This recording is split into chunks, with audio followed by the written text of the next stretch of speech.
on the Iran talks, sir? I think they're going okay.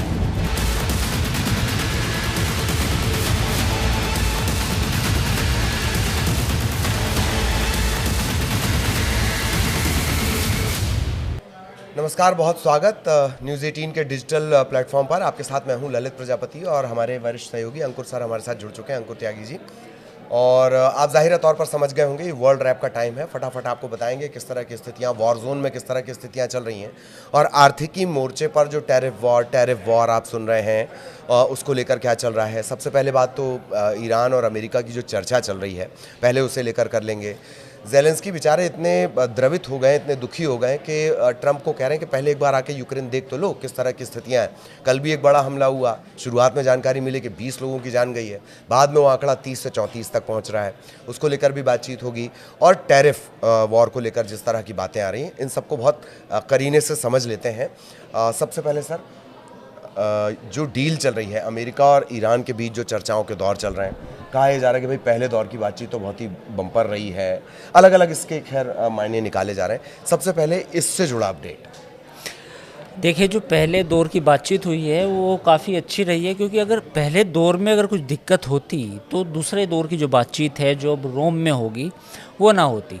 जैसा कि हम सबको मालूम है कि ओमान ईरान और अमेरिका के बीच में एक मध्यस्थ का भूमिका निभा रहा है, एक मीडिएटर बना है। तो पहले दौर की बातचीत में कहीं ना कहीं कुछ पॉजिटिव सिग्नल मिले हैं, जिससे इस बात की उम्मीद है, तवक्को है कि शायद रोम में जो दूसरे दौर की बातचीत होगी अमेरिका और ईरान के बीच, उसमें कुछ कंक्रीट निकल के आए। अब इसमें मामला जो मेरे सूत्रों के हिसाब से जो खबर है वो ये है कि सेकेंड दौर की बातचीत से पहले ईरान, जो अपनी मित्र देश है जिसमें रशिया है शामिल, चाइना है, तो सबसे पहले ईरान के जो विदेश मंत्री हैं वो रूस का दौरा करने जा रहे हैं, रूस से बातचीत करेंगे। और इस बात की उम्मीद है कि शायद रूस के साथ इस बात की बातचीत करेंगे कि क्या मुझे अब फाइनल मोहर लगा दूं मैं अमेरिका के साथ समझौते पे, या ना लगाऊं, क्योंकि जो दूसरे दौर की बातचीत होगी वो काफ़ी अहम है। अगर इस बातचीत में बात आगे बढ़ती है तो ठीक, वरना फिर अमेरिका और ईरान के बीच में जो लड़ाई की बात हो रही है, फिर वो लड़ाई वाला मामला शुरू हो जाएगा। तो लड़ाई वाला मामला भी शुरू हो सकता है। मतलब क्योंकि अगर ये फाइनल बातचीत है, अगर सेकंड दौर की बातचीत जो अमेरिका ने कहा कि आप रोम में करो, अब ईरान ये भी कहता है कि वो रोम की बजाय जेनेवा में हो। फिर तीसरी बातचीत ये है कि ईरान के विदेश मंत्री आज ही रशिया जाएंगे, वहाँ बातचीत करेंगे कि भैया मुझे फाइनल वहाँ कुछ कंक्रीट देना है ईरान को। तो उससे पहले वो अपने जो मित्र देश हैं रशिया, उससे भी बात करेंगे। तो फाइनल मामला ये है कि रोम या जेनेवा जहाँ भी बातचीत हो, उससे पहले ईरान को अपना मन साफ करना पड़ेगा कि उसे किस दिशा में जाना है, उसे टू द पॉइंट रहना होगा कि भाई उसे किस जगह पे बढ़ना है। हाँ। एक आपने बड़ी अच्छी बात याद दिलाई, कुछ दिनों पहले हमने इस पर डिस्कशन भी किया था। मेरा ख्याल है रूस और ईरान के बीच भी एक पैक्ट टाइप हुआ था, युद्धाभ्यास को लेकर वो हुआ है, एक दूसरे की ज़मीन इस्तेमाल ना कर देने को लेकर हुआ है। शायद ये वजह है कि रूस को ज़्यादा तवज्जो देता है ईरान, या कम से कम रूस पे उसे ज़्यादा भरोसा है।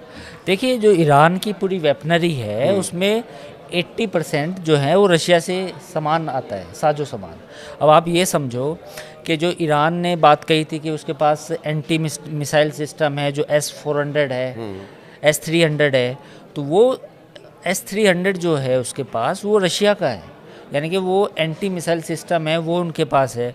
दूसरा, जितने भी प्लेन्स में जो एंटी रडार सिस्टम लगे हैं, जिसका दावा ईरान ने कहा भी था कि अगर अमेरिका उन पर अटैक करेगा तो उस अटैक को डिफाई करने के लिए, उस अटैक को नेस्त नाबूद करने के लिए ईरान के पास वो सारी टेक्नोलॉजी मौजूद है जो किसी एक डेवलप कंट्री के पास होंगी। तो वो टेक्नोलॉजी ईरान ने कहीं ना कहीं रशिया की मदद से भी विकसित की है, जिसका वो दावा कर रहा है। तो ये पूरा ईरान और रशिया के बीच में काफ़ी मतलब जो दोस्ती है वो कई दशकों पुरानी है। और देखिए, बाईपोलर वर्ल्ड है, ये नहीं मल्टीपोलर वर्ल्ड है अब तो, लेकिन जब बाईपोलर हुआ करता था तो ईरान और रशिया के बीच में जो ताल्लुकात थे वो काफ़ी मजबूत थे।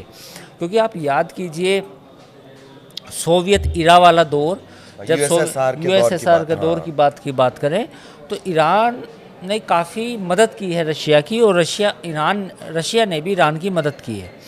तो अब जो सीरिया में बेस है, जो सीरिया में हवाई अड्डा है, जो सीरिया में ईरान ने जितनी भी लड़ाई लड़ी, हाँ। बशर अल असद के साथ दिया, वो रूस के बिना संभव हो ही नहीं सकता, क्योंकि रूस ने वहाँ एयर बेस बनाया हुआ था। हाँ। तो उस एयर बेस के जरिए ही ईरान को काफ़ी फ़ायदा मिला है। तो जहाँ तक दोनों मुल्कों के ताल्लुक़ की बात है, तो दोनों मुल्कों के बीच में, रूस और ईरान के बीच में काफ़ी अच्छे रिश्ते हैं। जी। अगला जो पॉइंट ऑफ डिस्कशन, जैसे कि मैंने जिक्र भी किया था, यूक्रेन में किस तरह के हालात चल रहे हैं। यूक्रेन रशिया, कल भी एक बड़ा हमला किया गया, कई लोगों की जान चली गई है। और कल जब हमने चर्चा की थी तब सर ने एक बहुत महत्वपूर्ण बात बताई थी कि रूस अब ऐसा लगता है कि अपनी शर्तों को लेकर या वो किन चीज़ों पर युद्ध विराम करेगा, और जो 4 से 5 जगह है मेरा ख्याल है कि लगभग कब्जा क्लेम करता है। हाँ। इसमें जापोरिजिया है, खैरसान है, तो वो लौटाने का मूड भी उसका नहीं दिखता। अब रशिया, यूक्रेन, और इसमें एक एंगल हम ट्रंप का भी अगर डाल लें, क्या कुछ वहाँ पर हलचल मची हुई है? देखिए, हालात वहाँ पे इतने अच्छे नहीं है जितना गुड़ी गुड़ी पिक्चर हम सोच रहे थे। कल भी अटैक हुआ, परसों एक भारतीय दवाई कंपनी थी, उसके गोदाम पे अटैक हुआ जो रूस ने किया यूक्रेन में। और कल भी रूस ने सुमी एक जगह है वहाँ पे अटैक किया, जिसमें 34 लोग मारे गए और करीब 100 से ज़्यादा लोग घायल हो गए। हालांकि बाद में रशिया की जो फॉरेन मिनिस्ट्री है उनकी तरफ से एक बयान आया कि हमारा मकसद सिविलियन कैजुअल्टी नहीं था, हम आम लोगों को नहीं मारना चाहते थे, ये अटैक हो गया गलती से, but we are targeting the actual facilities which are the part of Ukraine government. लेकिन जब लड़ाई होती है तो उसमें देखा नहीं जाता कि कौन मर रहा है। तो जो 34 लोग कल मरे हैं, संख्या बढ़ सकती है, 50 से ज़्यादा हो सकती है, क्योंकि 100 लोग घायल भी हैं। हाँ। तो अब आप ये समझिए कि जो एक के बाद रोज़ अटैक हो रहे हैं, कल भी अटैक हुआ, परसों एक इंडियन दवाई कंपनी थी, उसका गोदाम था यूक्रेन में, उस पर अटैक हुआ। तो ये लगातार अटैक बढ़ते जा रहे हैं, जो इस बात का संकेत कतई नहीं है कि यूक्रेन और रूस के बीच में कोई बातचीत होने वाली है, या जो दोहा में बातचीत हुई थी उसका कोई, या माफ़ कीजिए, जो सऊदी अरब में जो बातचीत हुई थी उसका कोई असर भी होगा। तो सऊदी अरब की जो 2 दौर की बातचीत हुई थी उसका कोई असर नहीं हुआ। और यूक्रेन के जो प्रेसिडेंट है जेलेंस्की, उन्होंने कहा है कि भाई हमें इंटरनेशनल सपोर्ट चाहिए। हालांकि कुछ कंट्रीज़ ने, जैसे जर्मनी हो गया, फ्रांस हो गया, इन लोगों ने इसकी मजम्मत भी की है, इसको तनकीद भी किया है कि भाई ये जो अटैक्स हैं बंद होने चाहिए। बट द पॉइंट इस समय यही है कि लड़ाई जारी है, लोग मर रहे हैं और ख़ास तौर पे सिविलियन मर रहे हैं। तो हालात अभी बुरे हैं। हालात बुरे हैं और ऐसा लगता नहीं है कि बहुत जल्दी इसमें हमें कोई गुड न्यूज़ वहाँ से सुनाई देगी। इसके अलावा एक जो महत्वपूर्ण मसला है वो है टैरिफ वॉर का लेकर। टैरिफ वॉर को लेकर अभी हालांकि 2-3 दिनों से ये हेडलाइन से थोड़ा गायब सा रहा है, मतलब जब तक इनकी तू मैं चलती रही कि हम इतना लगा देंगे, हम उतना लगा देंगे। हाल फिलहाल टैरिफ वॉर को लेकर अर्थशास्त्र के मोर्चे पर क्या है जानकारियाँ? देखिए, अभी टैरिफ वॉर जो था 90 डेज़ का पॉज लगाया था डोनाल्ड ट्रंप ने, लेकिन डोनाल्ड ट्रंप इस मामले को आगे लेके जाना चाहते हैं। अब उनका कहना है कि जो चिप जो इलेक्ट्रॉनिक चिप हैं जो यूज़ होते हैं, हाँ, आपके AI के सॉफ्टवेयर में, या आपके बहुत इस्तेमाल है मोबाइल फ़ोन में, लैपटॉप में, गैजेट्स में, जहाँ जहाँ चिप यूज़ होते हैं, अब उन पे भी टैरिफ लगाएंगे, सेमीकंडक्टर पर लगाएंगे।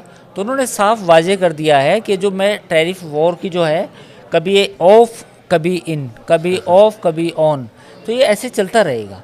और उन्होंने इसमें ये भी शामिल किया है कि फार्मा पे भी मैं लगाऊंगा।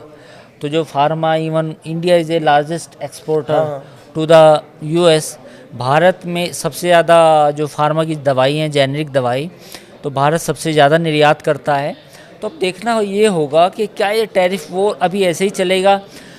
जहाँ तक बाज़ार के जानकारों का कहना है कि US में की जो मार्केट है उसमें अभी उथल पुथल बनी रहेगी।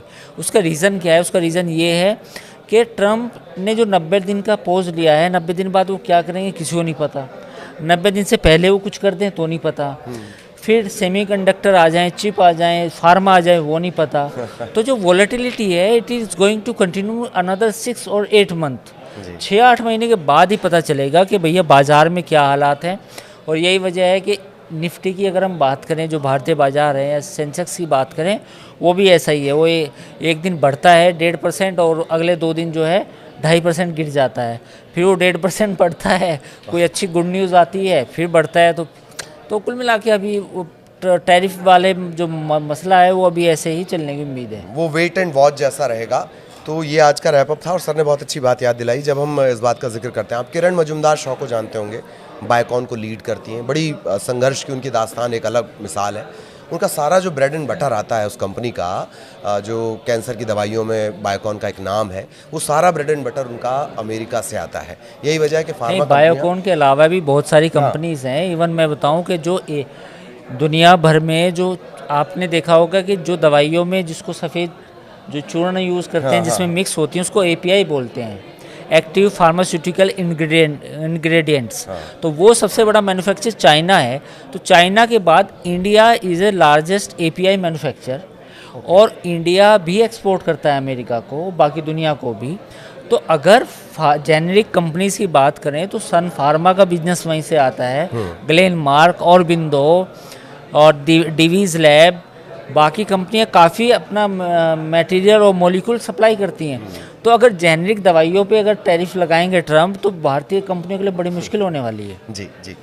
चलिए, एक मेडिसिन का और मामला हमने और इसमें डिटेल में ले लिया। तो आज के लिए बस इतना ही। कुछ भी आपको अच्छा लगे, आप बताना चाहें, सजेस्ट करना चाहें, कमेंट में बता सकते हैं। फिलहाल इजाज़त दीजिए, नमस्कार।